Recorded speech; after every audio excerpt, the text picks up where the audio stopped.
और डीआईआईस के आंकड़ों पर एक बार नजर डाल लेते हैं। शुक्रवार के सत्र में फॉरेन इंस्टीट्यूशनल इन्वेस्टर्स ने करीब 1800 करोड़ के शेयर्स कैश मार्केट में खरीदे थे। वहीं डीआईआईस ने भी करीब 300 करोड़ के शेयर्स खरीदे।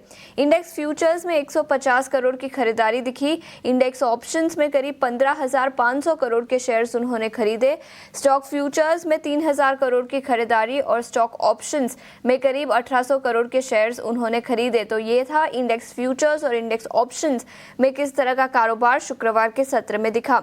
याद रखें कुछ 6 स्टॉक्स आज के सत्र में एफएनओ बैन में रहेंगे। Chambal fertilizer, Dixon technology, Hindustan copper. याद रखें इनमें से कुछ स्टॉक्स ऑलरेडी बैन में थे, लेकिन चंबल फर्टिलाइजर्स इस स्टॉक को ऐड किया गया है। मनप्पुरम फाइनेंस, आरबीएल बैंक और टीटागर रेल। तो ये तीनों स्टॉक्स, इनफैक्ट ये तीनों ही स्टॉक्स पिछले हफ्ते भी बैन में थे। तो इन 6 स्टॉक्स एफएनओ बैन के दम पर आज फोकस में रहेंगे और Titagarh Rail, RBL Bank, Manappuram Finance, Hindustan Copper, Dixon Technology और चंबल फर्टिलाइजर।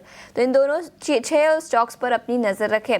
लेकिन याद रखें शुक्रवार के सत्र में भारतीय बाजार तेजी के साथ बंद होते हुए नजर आए थे।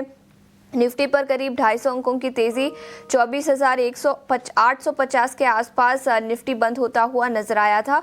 और बैंक निफ्टी की बात करें तो यहाँ पर भी करीब 450 अंकों की तेजी दिखी थी, 55,400 के आसपास।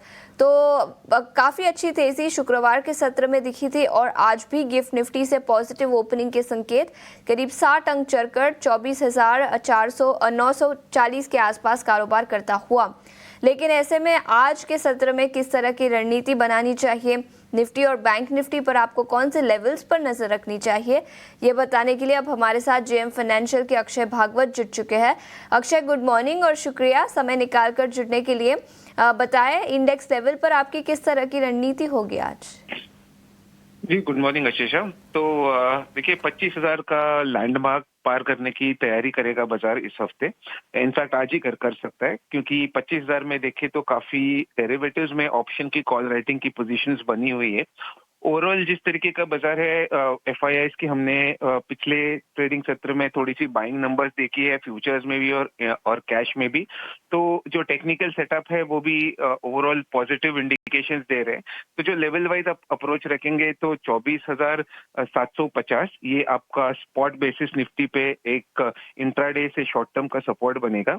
और बाजार जैसे मैंने कहा 25,000 ब्रेक करने की तैयारी करके जो रिसेंट स्विंग हाई था वहां तक 25,200 ये आपका पहला पड़ाव रहेगा और उसके बाद 25,500 का अपसाइड टारगेट खुल जाएगा। तो इंट्राडे में 25,000 पार करने की संकेत दिख पा रहे हैं निफ्टी में और एक पॉजिटिव व्यू के साथ आपको बाइंग के पोजीशंस बना के चलने का रिकमेंडेशन होगा।